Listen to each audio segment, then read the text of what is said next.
A few weeks ago, shortly after Mortal Kombat 1 released, I made a video talking about Shujinko in Mortal Kombat 1, and how, long story short, he was the least popular pick across the board. You could go days, or at this point even weeks, before finding a single player that picks this cameo a single time.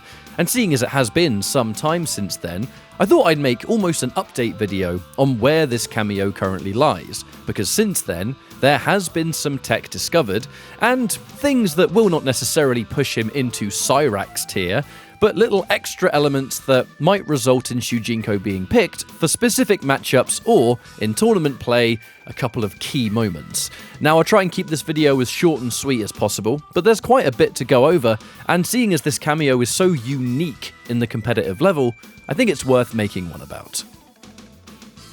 Now, I suppose the first thing to discuss is something that might be a bit more obvious, the key matchups of which Shujinko might actually be a pretty decent pick for your character. I think there's been enough time now that, although the last video covered every single matchup in the game, it does turn out that there are a few characters, some of which quite popular, that Shujinko can be pretty good at fighting, especially if you have the right base character. So I'll go over some of those matchups one at a time and talk about why it can be so effective.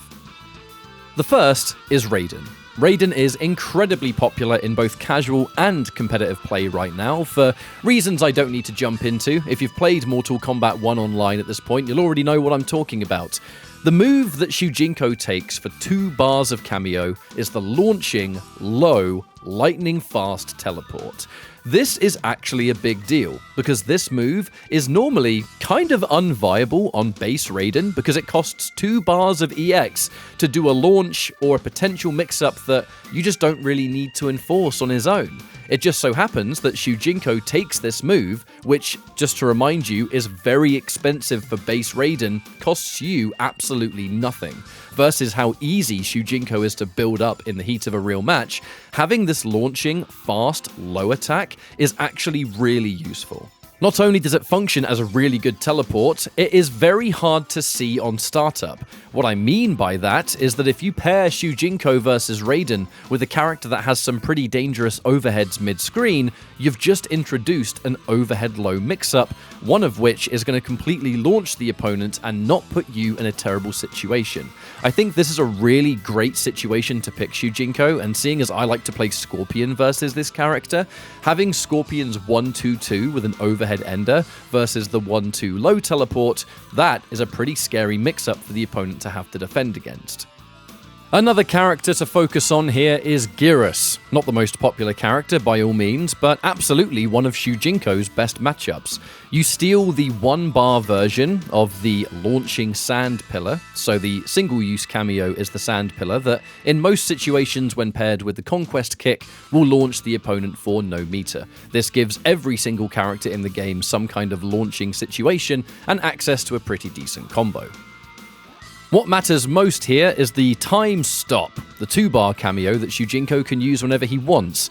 If you pair this cameo with a character that has long combos on their own and bonus points for a stun of their own, Shujinko is often able to essentially loop this at least twice, or if you have the execution, maybe there are more opportunities to hit more than one time stop. It results in ludicrous damage that costs you very little. All you have to do is land a clean hit and have the execution and a practiced combo for when time stop hits its mark.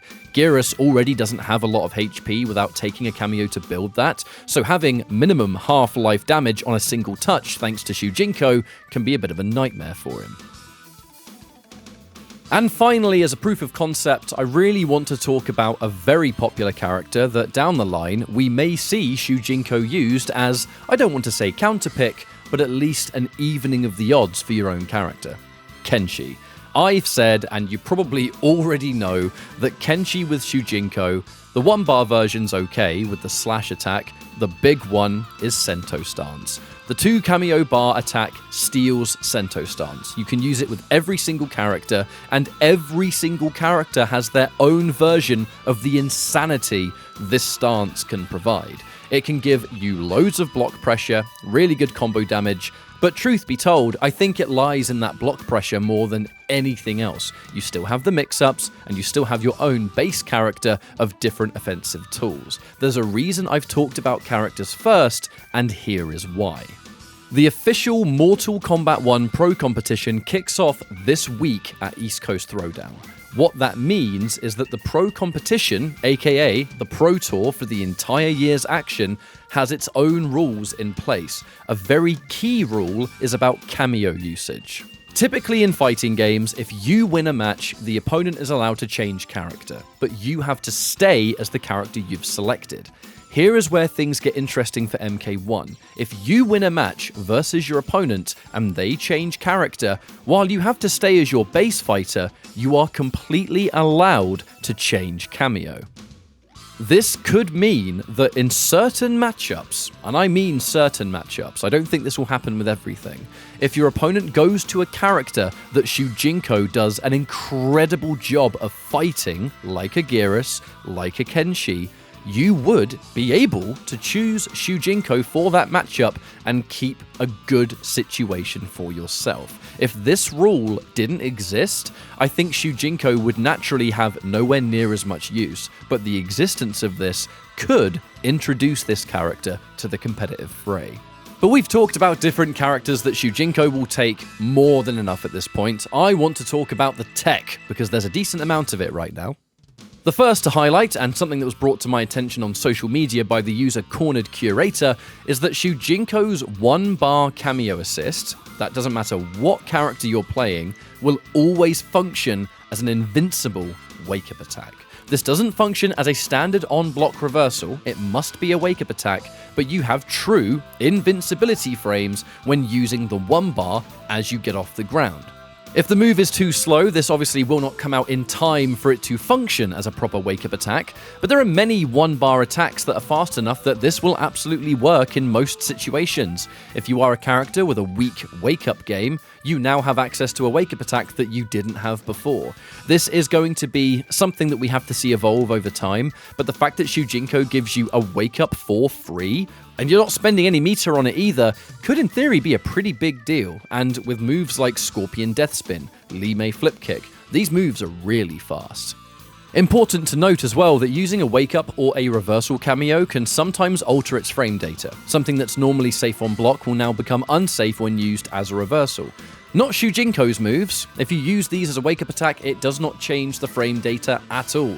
For example, Scorpion's Wake-Up Death Spin. This is -8 on a crouch blocking opponent. It's still -8 when you use it normally. So, in some instances, you get a safe wake-up attack versus many characters. Or close to safe. It depends on the pushback, and it depends on your opponent. The final thing I want to talk about today lies in using Shujinko to absorb hits that you can use to your advantage. Shujinko is unique in that when you summon him to charge cameo and he takes a hit, he doesn't have the same cooldown penalties the other cameos do. This means that if Shujinko is in play, the opponent cannot use certain moves without him taking the hit instead of you, should you be in the right position.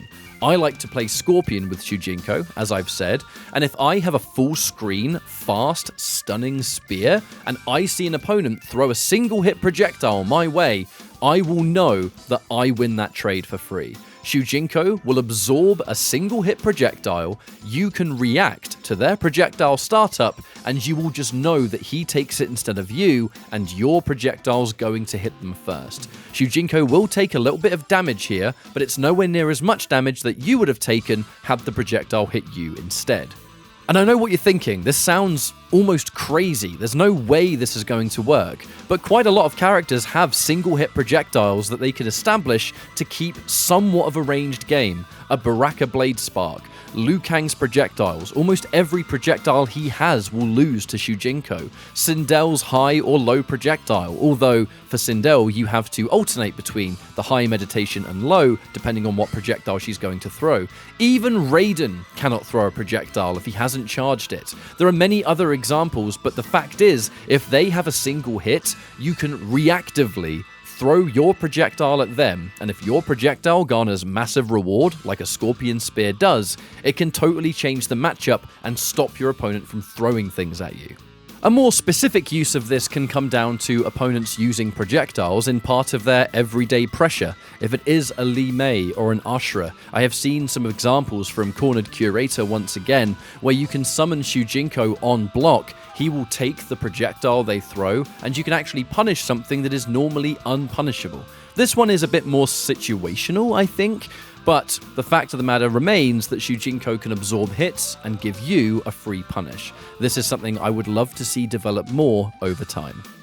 But overall, I think Shujinko is in a slightly different place with what is available compared to when I first made that Shujinko video talking about the possibilities. This cameo still is not popular, do not get me wrong, but as we are about to enter the year's worth of pro competition, there is always a chance that Shujinko may pop up for one matchup or two, and I've been having a lot of fun even now playing this cameo in online matchmaking. I recently did a stream where I went into Combat League with exclusively Shujinko, a stream that I plan to recommence sooner rather than later, as I'm currently sitting on Master Rank and somehow was able to be undefeated, although I'm sure that streak will not last. But by all means, let me know what you think. I really enjoy making these cameo videos, and there are actually some other cameos that I've been keeping a keen eye on, and I cannot wait to maybe make some content for those.